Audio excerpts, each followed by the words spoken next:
Hey everyone, this is Kate from Moonflower Moments. I am hoping that the lighting isn't too terrible in here. I've recently rearranged my tarot room, and so I'm still trying to figure out all of the different lighting situations, but I wanted to hop on here and just film a little casual video, like what is going on with my practice, what are the things that are captivating my attention, what decks are really calling to me.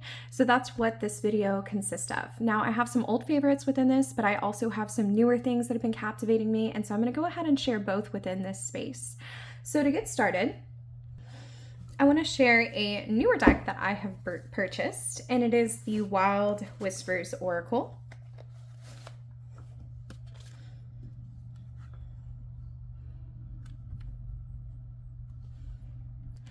And Wild Whispers is a natural pairing with its sister deck, the Radiant Wilds Tarot, which is one of my all-time favorite decks. So I have been using these decks in combination together because obviously the color scales really speak to me. But to speak specifically about Wild Whispers, because that's the newer one in my collection, I've been really enjoying working with this deck in that it has so much movement, similarly to the tarot. So when I am reading with tarot, I oftentimes like to look at the movement of the cards. So we have beauty here, and we can see like something is kind of dripping down into this sunlight, or at least that's what it looks like to me. And so it's a concept of like beauty moving forward. And in the process of always seeing the beauty as it is moving around us, you know, not just acknowledging like the traditional beauty, but some of the more unconventional forms of beauty as well, that can cause us to blossom internally.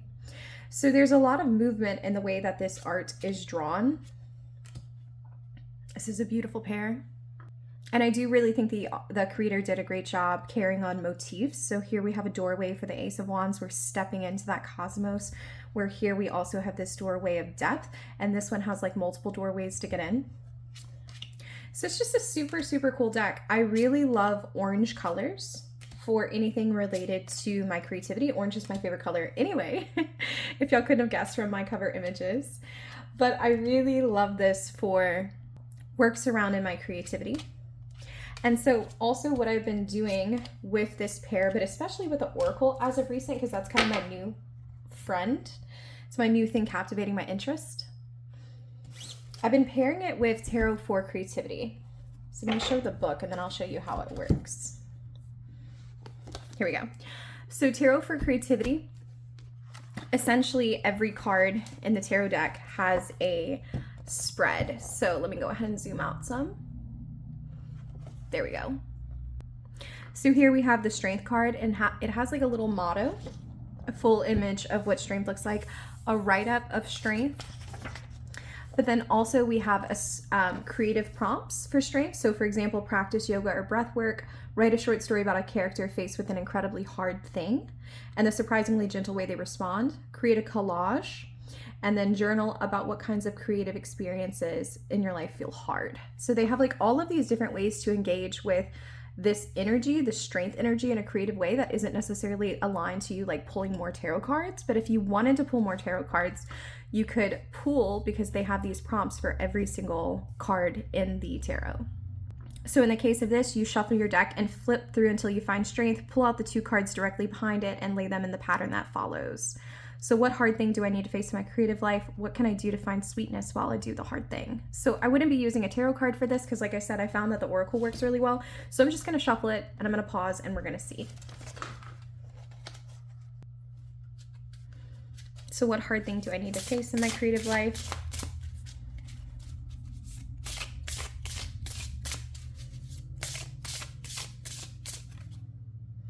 Trust. And how can I find sweetness while I do the hard thing? Generosity. Yep. Okay, so I need to trust myself, not feeling any kind of like sense of imposter syndrome, really feel as if I have everything that I need within me. You can kind of see here, it almost looks like it's like a map of the world, you know, at night, kind of like the lights that are still on, even when like the sun has set. So that's what it looks like up here. Like I contain everything within me to do what I need to do. And I need to be really like generous with myself as I do that. And as I recognize that, you know, don't just sit in spirals, but allow myself to be generous to myself and also forgiving to myself as I'm learning to trust. So I think that these work really, really well for this message, especially because we have like a specific keyword to kind of center around. So this has been one thing that I've been using quite a bit. And it's no surprise because y'all know Radiant Wilds is just, it's one of my decks. I love it. Okay, so let me zoom back in. All right, here I want to share another new deck. This is the Tarot by Manzel. I recently got this as a Kickstarter. I've been eyeballing Manzel's stuff for quite some time. And when I saw that this was coming out, it has these beautiful holographic edges. We have this nice, gorgeous back. I knew that it was one that I needed to have.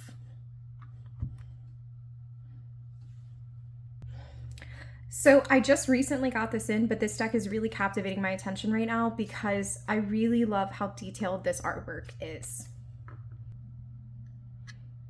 So I think that this is one of the most detailed tarot decks that is currently on the market. And hopefully my camera is doing it justice because like in the case of this Knight of Swords here, do you see all of those details with like the horse's mane? It's absolutely beautiful. The only deck that comes close to this level of detail is Slavic Legends, which is one that I use quite frequently.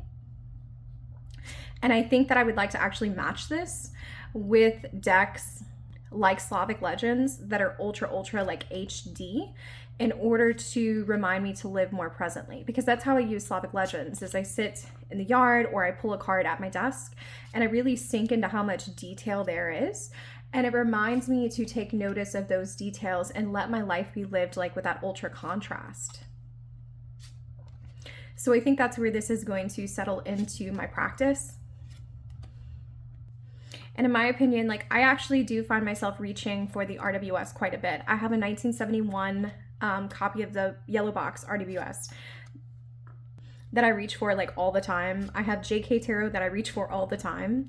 I think sometimes the best readings can come from decks that you're really familiar with. And in the case of this deck, there are still minute changes.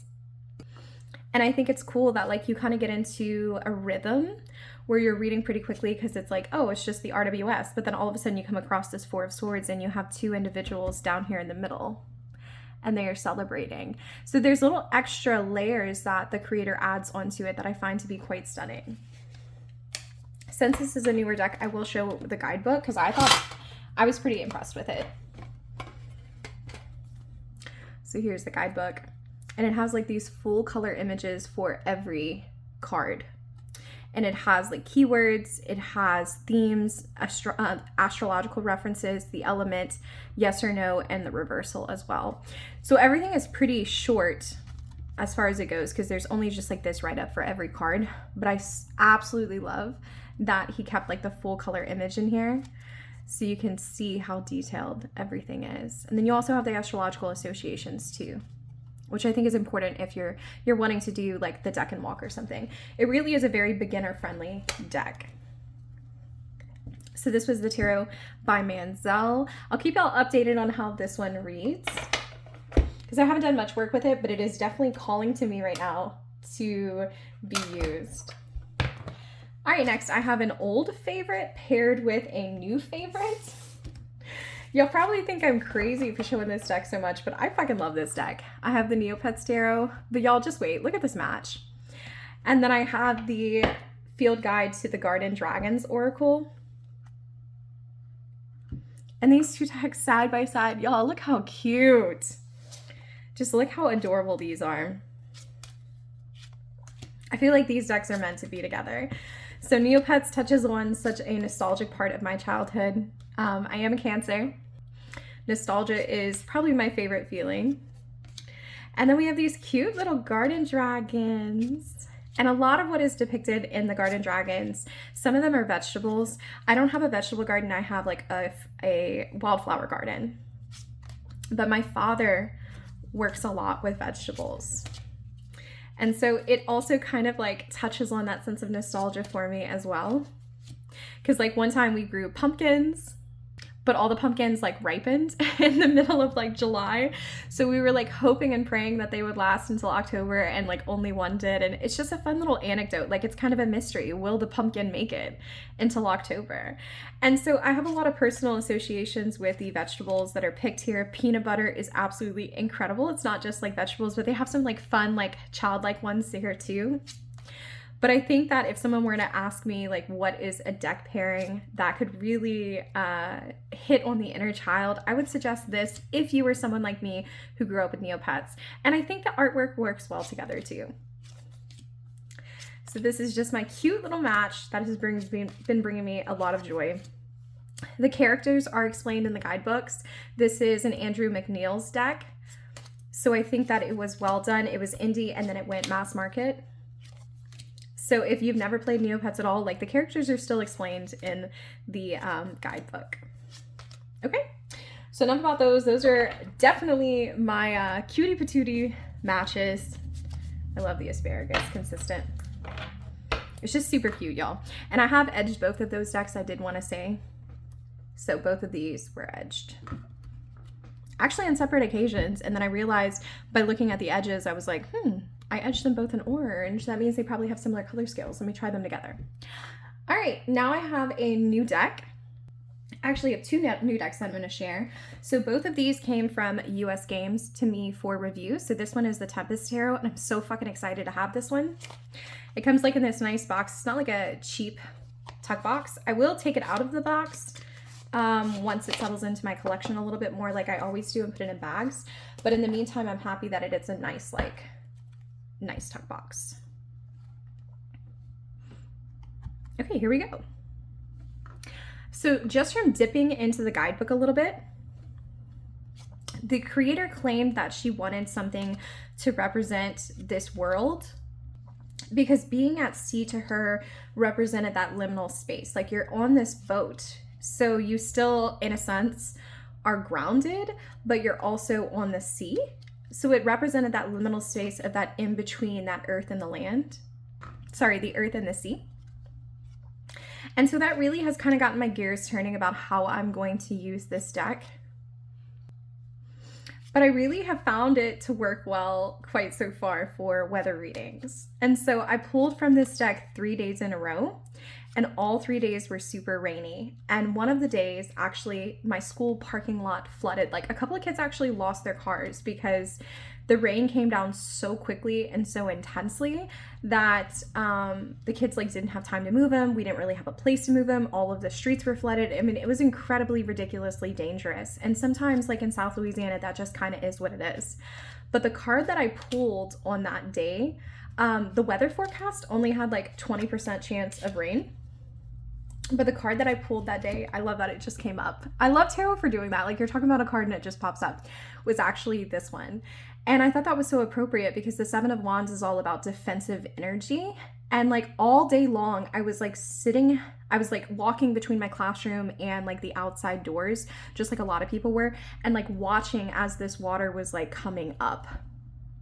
So I felt it to be a really accurate description of what was happening. Like the water was rising and I was looking at it, and I had all of these people behind me like in this stressed, panicked, anxious position. The kids really wanted to leave. Some of them could, some of them couldn't, depending on like how tall their car was. Like the water wasn't coming in the building, y'all, but like it was really scary. So it just kind of got my gears turning because like I do live in a place that is so innately liminal. I mean, we are so close to the Gulf that it really makes me wonder sometimes about the weather. And so it's like, what if I use this deck for days like that? I feel like it would be a very unique way to use this deck. I don't have anything else in my collection that works that way, but it worked really well for 3 days. And so I think that's kind of where it like accidentally slotted in, but it's where it's working for me. Now, this is a partial pip deck. As you can see, the minors are a little bit more barren. Like this is the Eight of Cups. Like it is still scenic. You can see that we're walking away from the refuge. Or perhaps the ship is drowning. Let me actually look in the guidebook for that. So that is the Eight of Cups. But it's not super busy. It's not super cluttered, which you know is my favorite type of deck anyway. Okay, we put in the time, energy, and love that we've had. Now it's time to let go. The ship leaves cups broken in its wake. Okay, cool. So I was right to begin with. Like, we are leaving like the wreckage behind. But it's not super detailed. Look at this for justice. Very nice. You have that inner compass. Yeah, 3 of Cups here. I think it's nice. I like that it has so much white space because that leaves room for me as the reader to step in and interpret what's there. Sometimes when there's too many details, like my intuition does get cluttered. All right, and here are the backs. So that was another indie that went mass market. I guess I have a couple of those in this video. Next, I'm going to share the other one by US Games that was sent to me for review. This is Magic Maker's Tarot by Paulina Faye. And I am super psyched to get a Paulina Faye deck. I have a friend of mine who reads with Paulina Faye decks all the time. I think it's one of her favorite deck creators. And I've never bought one. And so I was excited to see that this was on the lineup and that it was coming out. So I had some concerns because I was really afraid that the color scales being all similar would make it difficult for me to read this deck in a larger pattern. But when I first got it in, I pulled a couple of like 1-card readings, but then I pulled a couple of like 12-card readings. And I found that I really enjoyed this deck having a limited color palette. The pastel color palette makes it feel like everything is in its own like ethereal world. And in that I was able to step in and actually feel like I was kind of pathworking through the cards. It felt like I was someone that was able to jump from card to card to card. And so I think that that is a huge bonus of this deck, is if you're someone who really enjoys kind of like reading in more of a tableau style, and you don't mind like sinking in and like sitting for longer readings, I think this deck definitely sings to that. Here we have the beautiful Queen of Pentacles. I just want to look at her because she's so pretty. Look, she's like a little unicorn baby. She's so beautiful. And I find like this line work to be really interesting. So like the 8 of Swords, look at all the symbolism. Like we have like these faces down here. So like, are you trapped because you're showing too many faces to the world, or you feel like you have to like show your identity in certain ways? We have like all of these, it looks like snakes. Maybe it's like an octopus, but we have something that's kind of like trapping. We have these clocks here. Like, do you feel like you're running out of time as you're feeling trapped into this situation? We have like what seems to me to be like butterflies in the background. So like there is a hope that you can break free. Like there's so many different little things that you can pick up. And that's why I said I think this is a deck that you have to take your time with, but in a way that is kind of opposite of the Tempest Tarot. The Tempest Tarot, it feels like to me, the white space leaves room for my intuition to step in. My intuition steps in with this deck at like trying to figure out what to focus on. And so to make sure that this isn't an overwhelming process to me, I just like look for the first thing I notice. In the case of this, the 3 of Cups, I see these ladybugs. And of course, like ladybugs are a symbol of luck. So if I only focus on these little ladybugs underneath like these mushrooms, it really symbolizes to me that after someone has felt like their life has fallen apart, their social ties have like died, that they're experiencing this sense of luck and they're able to communicate with others that are on their level, which is indicated by the owls, and owls all being like intelligent and just appropriate animals. So I really like this deck quite a bit for that. Now, as far as the guidebook, let's look for the 10 of Swords.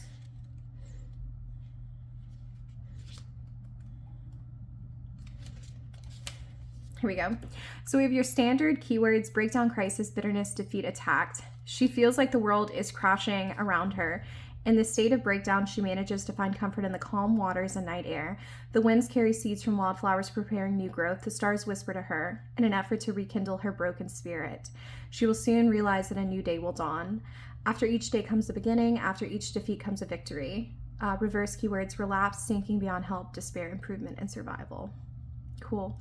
So we have here the winds carry the seeds of the wildflowers. That is so cool that like even the smallest little bits, I can see it here. Do you see like all of these little circles? Hopefully my camera is picking it up. That is so cool that even like the smallest bits are referenced in this book. I like it. So I like that we have like the traditional meanings, like if someone's like first getting started with tarot, but you also have those nice touches that make it really idiosyncratic to this deck. So yeah, this is one that I'm going to explore with longer readings. This is not going to be like a daily draw deck. I don't think that this will ever be like an envelope reading deck for me, but like recently I've been using it for longer spreads, and it's been so nice to slow down and sink into the artwork, because I think this is a deck that demands it, but it seems to be so worth it. Alrighty guys, I'm going to show a few more. Now these, I'm afraid to say that what I have next is out of print, so I'm sorry for that, but I recently discovered this and I really just want to show y'all this match. So I have the Animal and Botanical Tarot, and I'm about to show the craziest shit ever. But like, let's go back to anything can be used in divination, right? So my husband and I play this card game called Ecologies. And if you're someone who really, really loves like ecology in general, I so think that all of these are worth purchasing. And you can purchase like business cards from them that have like all of these creatures. And these business cards can be used to like add on to the different like games. So they have like multiple different packs, and these business cards can be used to like increase the number of cards within that pack. So I've been having an absolute fucking blast with these two. So these have been like my nerdy little decks. This is part of my brain waking up and coming back to Earth. It has been really captivating me. It's been keeping my interest because we have so many different creatures that are on the sheet. But like, I like that it requires like an extra layer from me. So in the case of Animal and Botanical Tarot, this one, the guidebook does describe like all of the creatures that are in this deck as well as the plant. So it would describe this plant, the moth, and then I'm assuming that is like a vulture or a buzzard.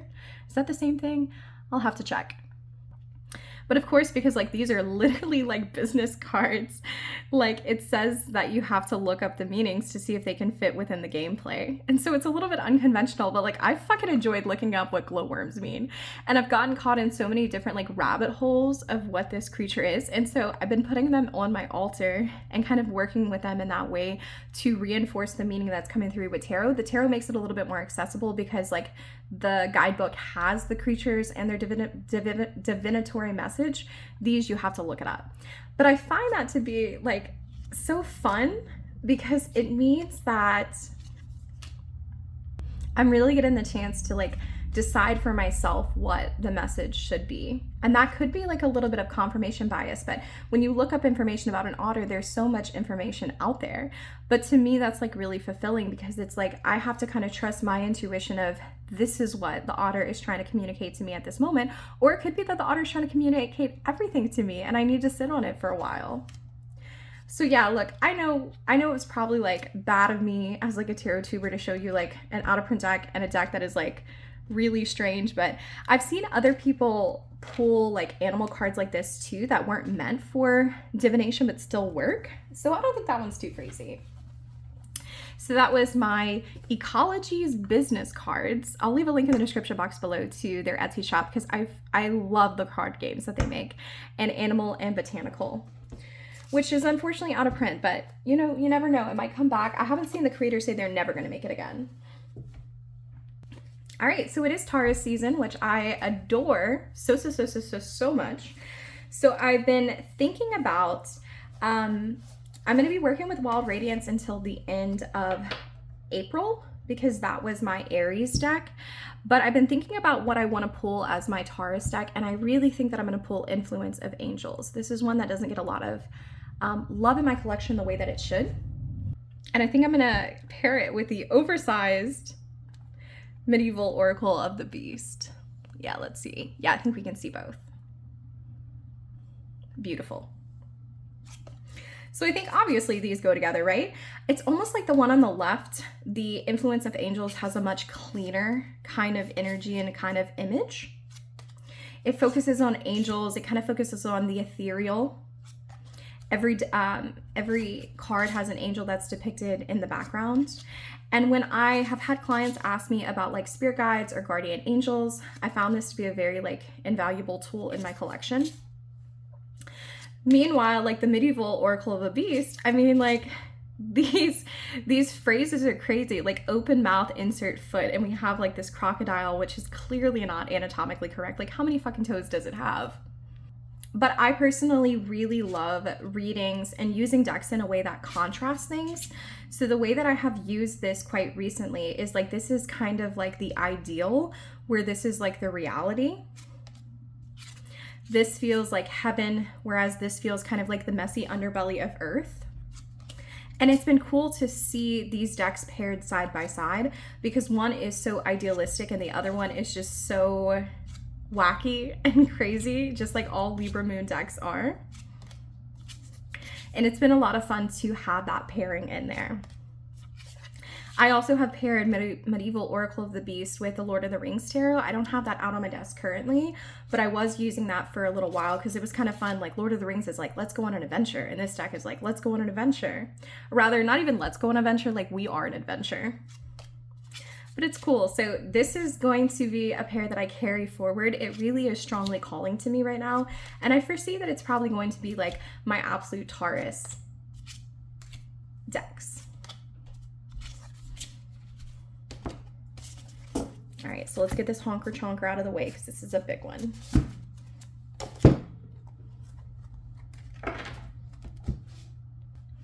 Alrighty, and that brings us to the last pair that I've been using so much. And I know that the Gentle Tarot has popped up quite a bit on my channel recently, but I believe that Tammy Pie said like this is like a modern classic. She mentioned that on one of my videos, and I wholeheartedly agree with her. It is very loved for very good reason. And I've been pairing it here with the Secrets of the Mystic Grove.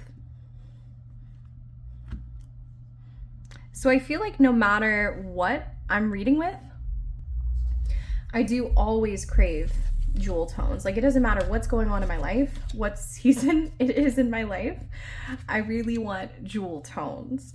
And so while like aesthetically the art styles are very different, this is much more detailed, whereas this is much more, I would say, simplistic, but like in a raw kind of primal way. I have been enjoying how these communicate with each other. Everyone knows that the guidebook for the Gentle Tarot is one of the best ever written. I would definitely claim that the guidebook in itself is what can make it a modern classic. But the Secrets of the Mystic Grove also has a stunning guidebook with stunning write-ups, with affirmations, with 3 questions per card that really allow you to sink into the message. And so these pairings have been allowing me to do a lot of beautiful interpersonal work.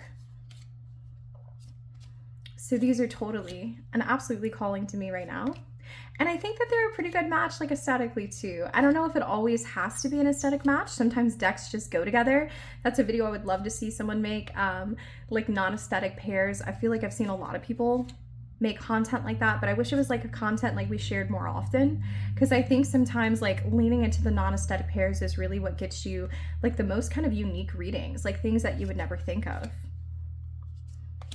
But that being said, I do like it to look good on the table. That might be like a little bit superficial, but it is what it is. And I think that these sing. So I don't think I have anything else to share about them. If I said any more, I'd probably just be yapping. So I'll go ahead and wrap this one up. There we go. Beautiful. All right.